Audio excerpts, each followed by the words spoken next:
வருகை புரிந்த வருவதற்கு முக்கிய காரணமாக விளங்கிய எங்களது வட்டாட்சியவர்களுக்கு மிகுந்த நன்றிகளை தெரிவித்துக் கொள்கிறேன். ஏன்னா மேடம் தான் வரணும், வட்டாட்சியர் தான் வரணும்.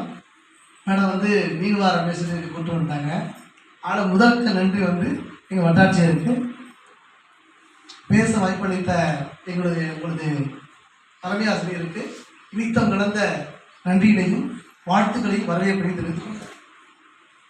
இந்த பள்ளிக்கூடத்தில் வந்து வித்தியாசமாக இருக்குது. எத்தனையோ அரசு பள்ளிக்கூடத்தை பார்த்துருப்போம்.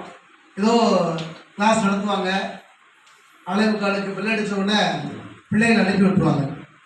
வேறு எதுவும் பெருசாக வந்து அரசு பள்ளிக்கூடத்தில் வந்து சம்பளம் வந்துடும்.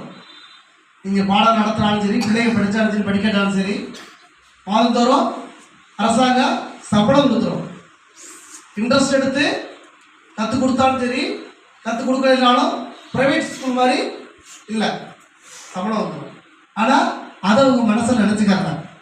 உங்களுடைய தலைமை ஆசிரியரும் சரி, இருபால் ஆசிரியர் பெருமக்களும் சரி, நான் வாங்குகிற சம்பளத்துக்கு சரியான முறையில் உழைக்கணும் அப்படிங்கிறத தாரக மந்திரமாக ஏற்றுக்கொண்டு இந்த நிகழ்ச்சி ஏற்பட செஞ்சிருக்காங்க.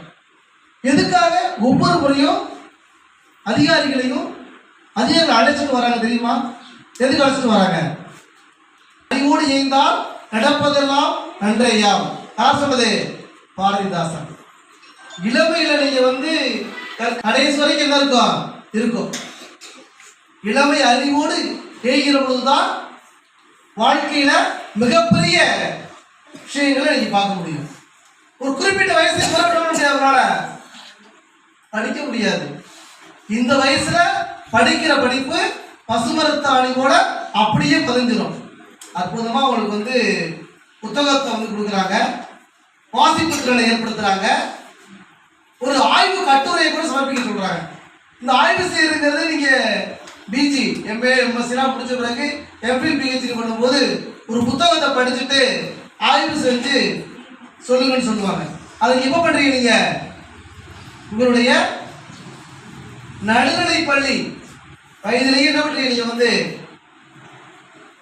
உயர்கல்வி படிக்கக்கூடிய சூழலை இங்கே ஏற்படுத்திருக்காங்க. அது மிகப்பெரிய வரவேற்க தகுந்த விஷயம்.